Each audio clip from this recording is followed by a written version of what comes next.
Present to others our Evangelist, Shirleen, Odom, to bring the word of God on today. Amen.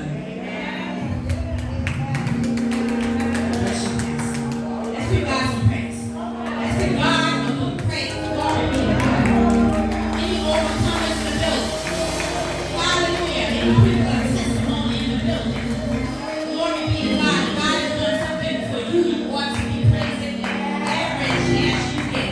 Glory be to God. Hallelujah. Lord, I thank you for waking us up this morning. Starting us on our way, God. I thank you, Lord God, against the activity of our limbs, God. Oh, God, I thank you, Lord God, when the enemy tried to close the door, Lord God, you sent your angels on assignment to open it for us. God, we thank you. Hallelujah, God, for making ways out of no way. Oh, glory be to God. Hallelujah. Yes. God says yes. Somebody needs to hear that God just said yes. Hallelujah. Glory be to God. Thank you, Jesus. When you look at that x-ray, and the doctor's saying no, but God said yes. Yes, you will live. Yes, you will continue on. Yes, you will have another day of praise. Giving honor to God who is the head of my life. I just thank God for sending his son Jesus to die for me. I don't know about anybody else. Oh, glory be to God. But I needed that. Because I was on my way to a fiery environment. I thank God he wanted to the pastor of our church, glory be to my husband. I thank God for him, a true man of God. Amen. I thank God for every reverend, every minister, every deacon, every trustee, everyone in their rightful place. I thank God for each and every one of you. So let us just pray. Father God, in the name of Jesus, God, again, we just say thank you. Oh God, just say thank you, Lord. Lord God, we come to you, Lord God, today because we want to hear a word from you. Lord God, we are not perfect, Lord God, hallelujah, but the perfect one lives within us, God. Correcting us each and every day, loving us each and every way. God, we thank you that no one that is listening to this message, Lord God, will go away from it unchanged. We thank you right now, Holy Spirit, move within each and every one of us, God, and bring about the change that we need, Lord God, through you. In Jesus' name we pray. Amen. So, glory be to God. The title of today's message is Broken to Build. The title of today's message is Broken to Build. Amen. Glory be to God. Amen. God bless you. Excuse me, First Lady. I know you're getting a word, but I just cannot take this obedience any longer. I'm not being disobedient. I don't understand. You're being disobedient because I tell you over and over to do as I say and not do what I do. But you keep on doing what I do, but not what I say to do. I don't get it. broken to build.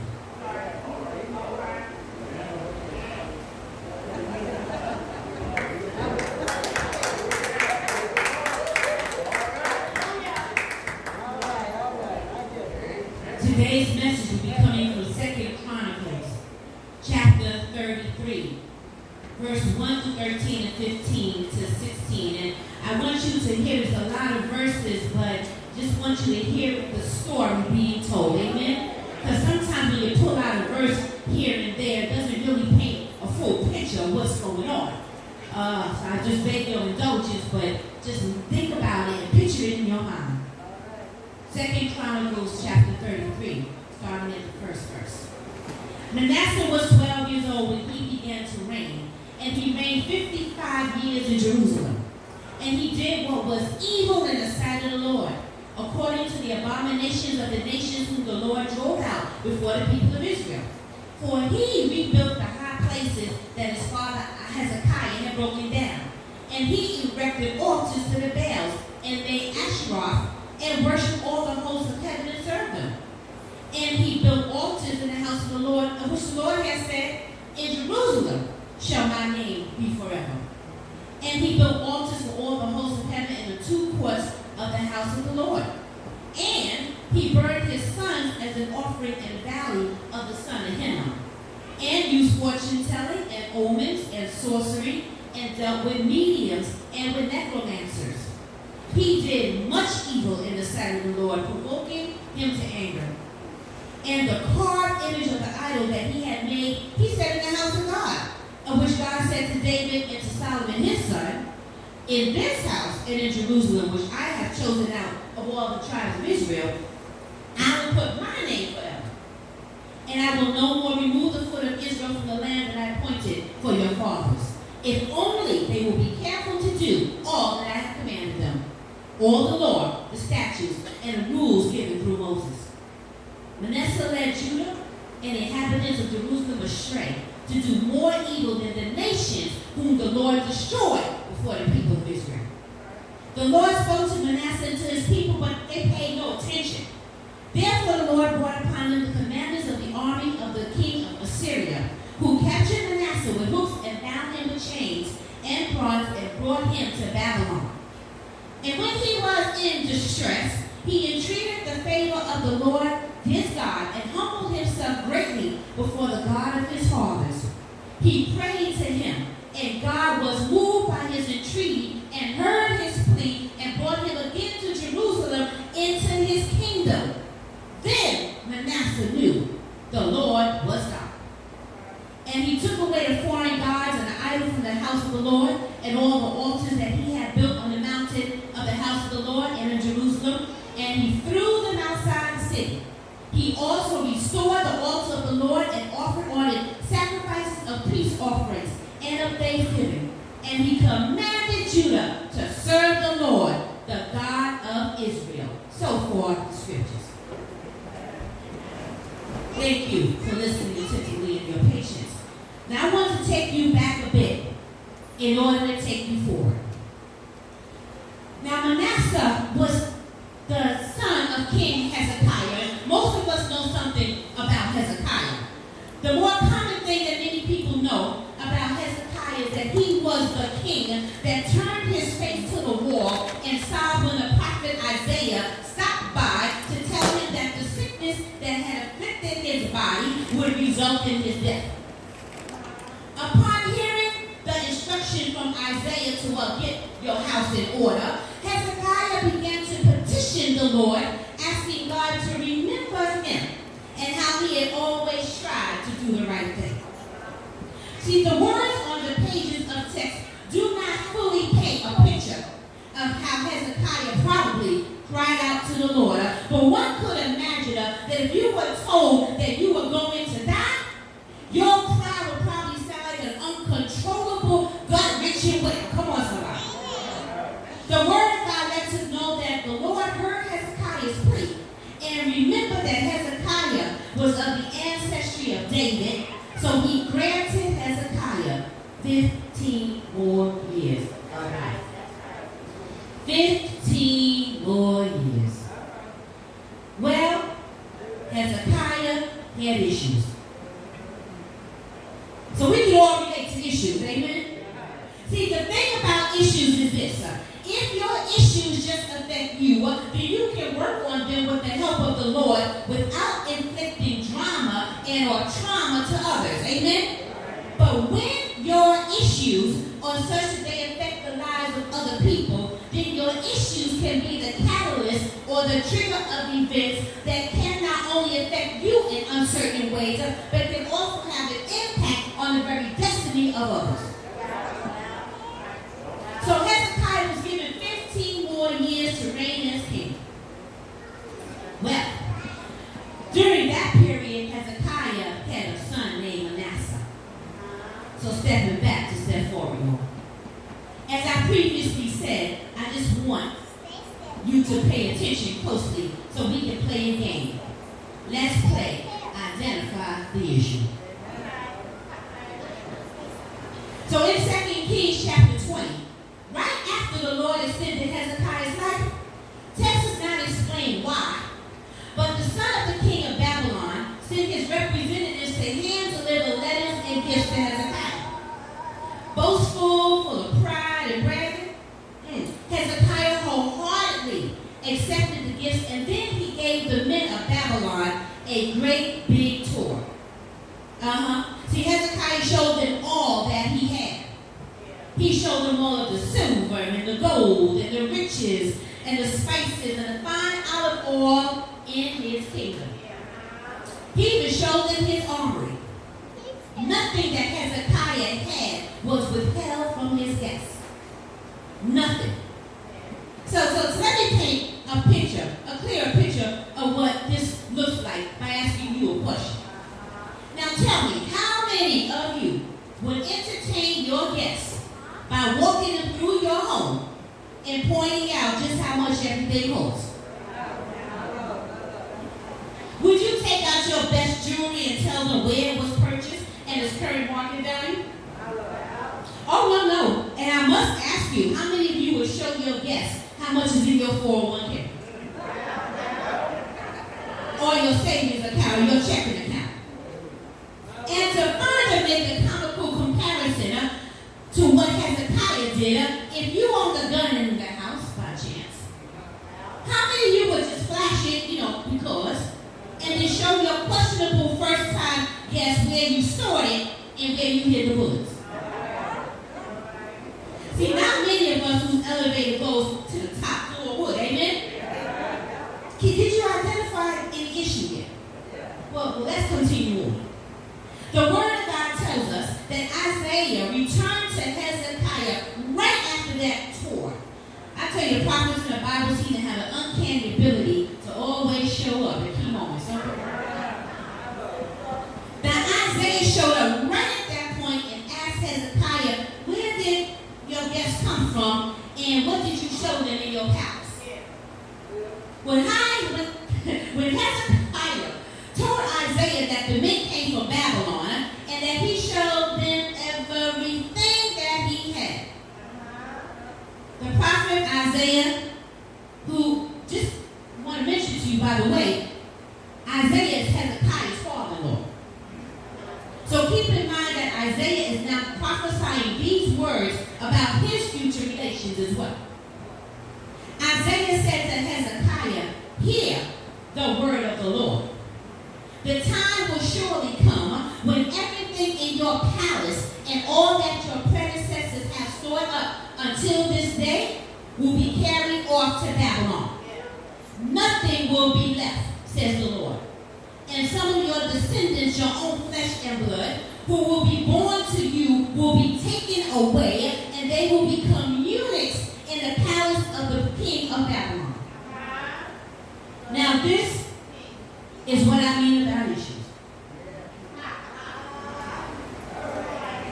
This is what Hezekiah said in response to Isaiah.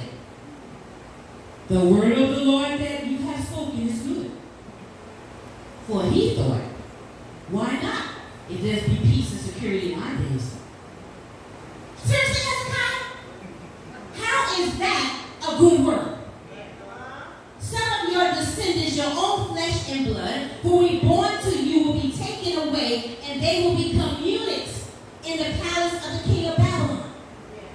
See, being made into a eunuch meant that they would not be fruitful. They would not multiply. See, many eunuchs were castrated. If his male descendants were made eunuchs and died in Babylon, his family line would cease to exist. And some have that seemed good to Hezekiah.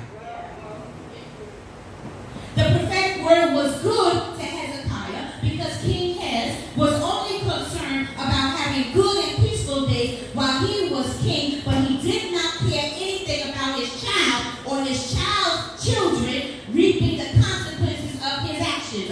Hezekiah had character flaws, and no doubt his flaws impacted the kind of father that he was to Manasseh. So now let's move to the text of the day because our main focus is on young King Manasseh. When Hezekiah died, his son, 12-year-old Manasseh, became king. And the word tells us in 2 Chronicles chapter 32 that Manasseh did evil in the sight of the Lord. His reign lasted for 55 years. So Manasseh had 55 years to not only undo everything that his father did, but also to destroy everything that his father's father did when they reigned before him. So whenever his father Hezekiah built, Manasseh tore down. Whatever Manasseh tore down, whatever Hezekiah tore down, Manasseh rebuilt. The God Hezekiah served, Manasseh mocked. Whatever Hezekiah deemed as an abomination, Manasseh worshiped. Do you see the pattern? Now here we go. Now before we judge Manasseh too harshly for his actions, I want to ask you, have you ever been angry at your parents?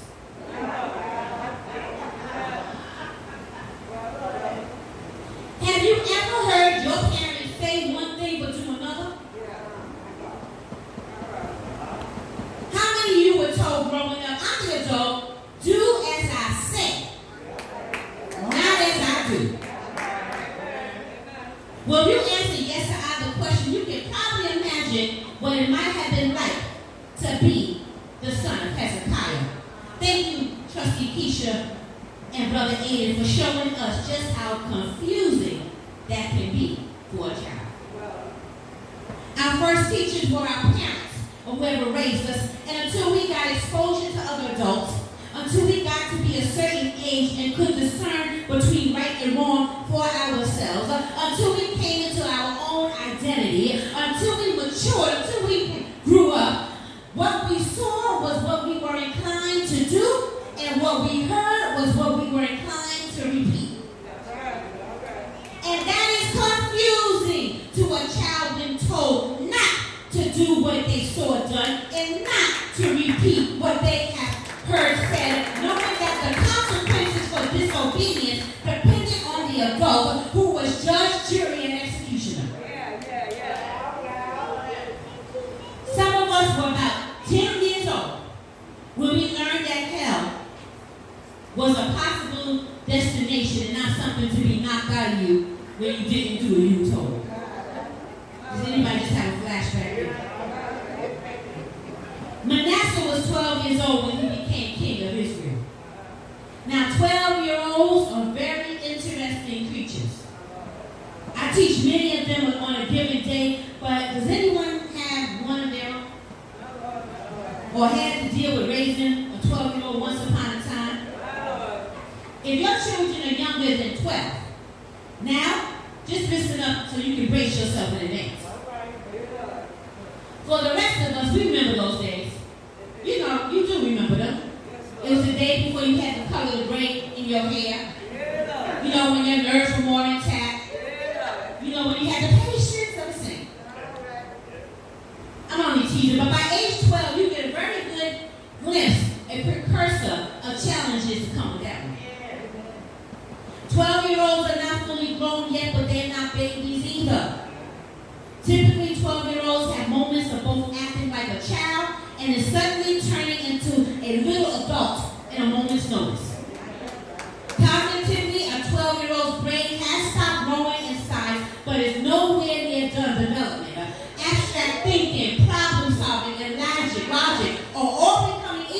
for them, but the prefrontal cortex, which plays a role in impulse control and organizational skills, is still immature, aka the messy room they storm into after slamming the door when you tell them something they don't want to hear.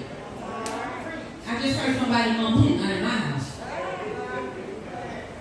When put in positions where they must make adult decisions, they can figure out what should be done, but anything can set them off and cause them to be reactive instead of proactive. Simply put, attitudes galore. Your child can suddenly look like that memorable 360-degree head-turning scene in the Exodus, where you used to stand there remembering, oh my God, I'm out of blessed world.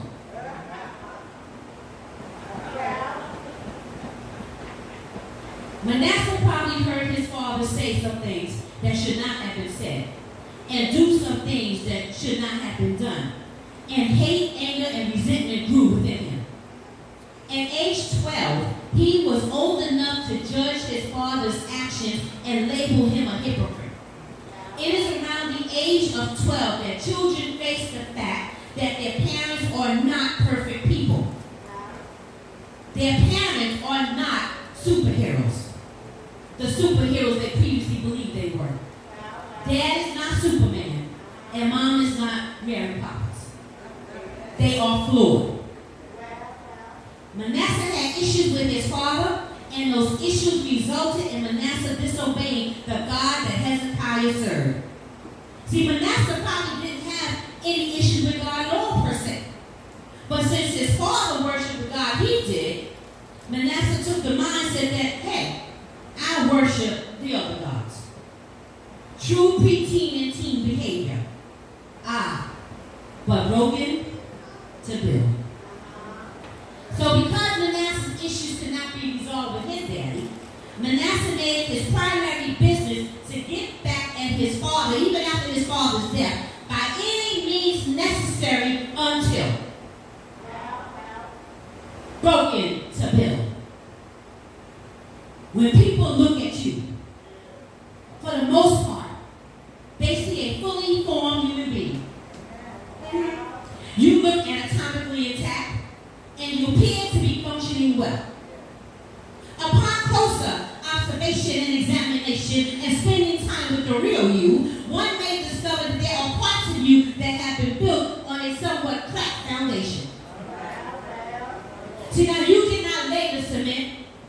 That was done by someone else. But the foundation laid in your early years undergirds everything that your life has been built on till this very day. I recently heard a disturbing testimony about someone that was a product of rape. His 17-year-old mother gave up going to college on a full scholarship to have him. Angry about probably too many things to number, she turned to drug use. Now, see, drugs had always been an issue in her family, but because she had hope, real hope of being someone bigger than her environment, stronger than her genetic makeup, she was able to steer clear of drugs until her dreams were shattered. From joy to despair, from security to instability, from innocence to loss, she was transformed into a single mother with issues. Sadly, she had become just another addict in the family. And the life-changing memory that her now grown son has of his deceased mother is that it was at age 12 when she first started getting high with him. And now he, at age 60, like so many other members of his family before him, has an issue with drugs. When parents have an issue, the likelihood of their children having that same issue doubles. Two people can have a drink. One person can take that drink, get up, and walk away and be totally unaffected by that experience. But the other person will take that one drink and become an alcoholic. Why? Why? Because every one of us is more than what we see. What you cannot see in that person who became an alcoholic was the alcoholic mother, the alcoholic uncle, and the alcoholic their father way down inside of that person. You can't see that issue laying there dormant, but it's just waiting for a chance to take over. You can't see it, but it's there. This is why the field of psychology will always be relevant for human beings. Some of us have areas that have been built on pain, abandonment, rejection, childhood trauma, or adolescent drama. There may be areas of us that are built like Manasseh on anger, built on abuse of one kind or another, built on a foundation that must be broken down and broken up if we, the people of God, are to really experience the joy, the peace, the full power of a believer and follower of Christ. Our parents weren't perfect. Our family wasn't perfect. Shucks, they still aren't. But they gave us what they had. If you were raised in an unsaved or semi-saved household, went to church, well, sometimes, and prayed sometimes, and well, fasted maybe never, okay, but you did give to the poor, like I was, then you know that there is some stuff that must be broken up, torn down, and taken out of us. But even if you were raised by saved parents, raised in a saved household, you can still have issues that God needs to address if He is to fully use you. Remember, some of our parents went through life using mother's wit, using intuition, using sheer guts intermingled with their faith. How they survive is not necessarily how God wants us to thrive. Surviving and thriving are two very different ways to live. Let me take a step back. You may be saying to yourself, preacher, I'm good. Once I gave my life to God, He took all of that out of me. Hallelujah. I don't do this, and I don't do that, and I don't curse. My lips just praise the Lord 24/7. Oh, well, yeah, they drink in my family, but I never touch the stuff. Now, I'm not an addict like my dad, or a man chaser like my mom. I don't lie, cheat, or steal, and no way do I fornicate. I will have you know that I am a man of God. Shucks, when those broad commercials come on, man, I ready to change the channel. My mind is pure. No issues here with any of that. I don't have any anger, resentment, guilt, fear, or unforgiveness anywhere inside of me. I just walk in love. To all of that, I say one thing to you. Let the Holy Spirit search you. Let the Holy Spirit, the discerner of truth, have your permission today to get into every nook and cranny of your being and reveal you to you. So you mean to tell me that you can inherit your father's nose, your mother's eyes, your second cousin's crooked smile, but you can't have issues passed down to you too? See, there is a truth that exists that many people really don't want to know what needs fixing in them. Many people don't go to the doctor for fear that tests will reveal that something is wrong inside of them. It's easy to shout over it, then acknowledge it. It's easy to pretend, then confront it. It's easy to bandage it up, then cut it out. It's easier to fake it, then fix it. But God loves you so much that He is setting you up today to be broken so He can build. So Manasseh was a hurt child with daddy issues. But everyone else had to pay for that. Your issues don't just affect you, but they affect your children, your spouse, everyone around you. So I'm going to use the word, generic word, you, right now, so that no one thinks I'm speaking particularly or specifically to them. Okay? I'm going to use you. Some of you really don't know what it's like to be a victim of you. Your mouth, your attitude, your disposition, your criticism, your judgmental attitude, no one can ever do anything right around you or for you. You have something to say about everything, and what you say is not always very nice. You got issues, but instead of dealing with the issue, you have become the issue. Someone made you feel bad about yourself growing up, so the only way you can feel okay about you now is to make others feel bad about themselves. See, and the saddest part of that is that you may not even know why you are the way you are. It's how you have learned to survive your deep-rooted issue. But now your attitude is like, well, when someone has gas, it just clears the room.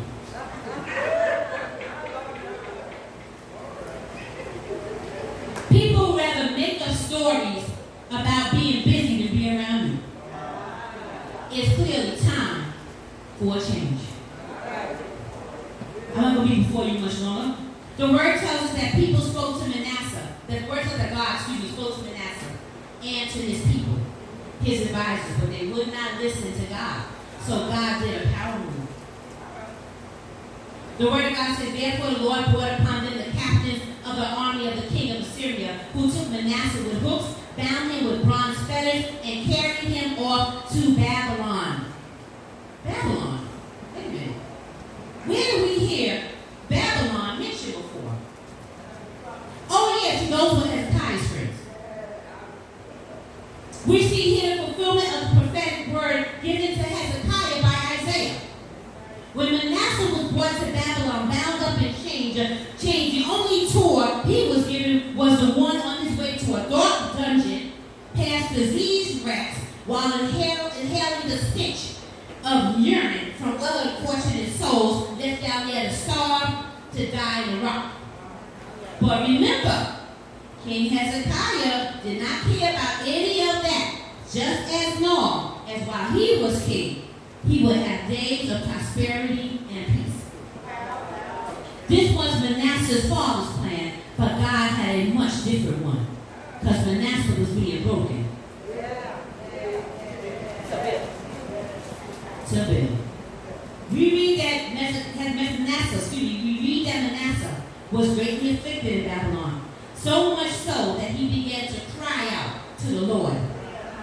The word says that Manasseh humbled himself greatly, and the Lord heard him. And Manasseh and his father, get this, they both cried out to the Lord. And the Lord moved for both of them. The word tells us that when Hezekiah cried out, he reminded the Lord of how he did right. How he did this right, and how he did that right before God. But we read that when Manasseh cried out before the Lord, the word says that he just humbled himself. He lay there and humbled himself before God. Despite what it looks like, y'all, there is hope for the next generation. The Lord delivered Manasseh from the Babylonian Empire and restored him back to Jerusalem in his position of king. He never missed a step. The verse ends saying, then Manasseh knew that the Lord was God. So I'm going to leave these very short, little quick sayings to you, thoughts with you today, not do me short. Number one, sometimes you have to cry. The word says that Manasseh began to cry out to the Lord, and he humbled himself greatly. And after a cry, Manasseh bawled, y'all. He probably cried so hard that he couldn't even breathe. Have you ever cried that hard that you could not catch your breath, that your stomach hurt? Come on, somebody. Have you ever been going through something that you cried that hard? When we cry because we can't take it any longer. We cry when there's nothing else left to do. We cry when we have come to the end of ourselves.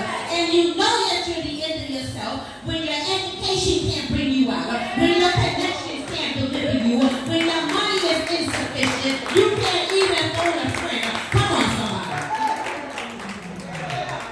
Some people think that crying means that we're defeated, that we are powerless, that we are weak. But in actuality, crying is the start of a breakthrough. Research shows that crying alters the ways that affect thoughts, so you think differently when you cry. Crying Crying dulls pain. Crying helps you recover from grief. Crying restores emotional balance. Crying helps you let go of baggage. Glory be to God. Crying helps you bounce back from trauma. Crying relieves psychological pain. Crying releases pent-up emotion. Crying helps babies breathe when they enter the world to start life, and that's what God wants to do for you today. God wants you to start life all over again. Sometimes you got to turn to the Lord and cry out. Number 2, the word tells us that when Manasseh was bound with chains and hooks and carried into a strange land, that he came to know that the Lord was God. See, what I like about Manasseh is that when he knew, he acted like he knew. Bring the truth down front and center now. When he knew A, that he had messed up. When he knew B, that he was in dire distress. When he knew C, that God was who he really was, despite and in spite of his father's flaws, he immediately made some changes. I want to let you know today that just like Manasseh, your crying has not been in vain. Glory be to God. Right now there needs to be some change in each of us. I don't care how long as we say you've been in the way. That's the problem. You've been in the way of God. It's time to move out the way. There needs to be a new mindset in some of us. We need to have some giants destroyed. We need to have some deep down changes made. And the only way we're going to do that is we acknowledge it.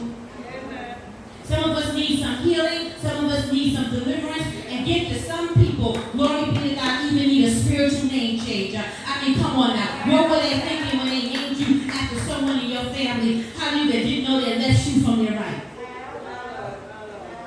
Uncle Bro could never hold on to a dollar and always begging, but they named you after him because he was good looking. Cousin Crazy talked too much. Never anything intelligent to say, but they thought it was a good idea at the time to name you after her because she made good pies. That ain't you, and that is not who God destined you to model your life after. One of the oldest tricks that the enemy has is to tell us that we're okay. When we're not. He has no problem with us praising over pain.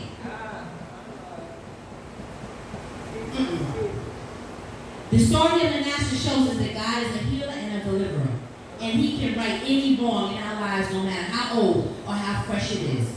God can untie us, untangle us, free us from any emotional, mental, spiritual, psychological, generational, and physical battle we are up against. Sometimes in order to go forward in our future, we need to handle some things.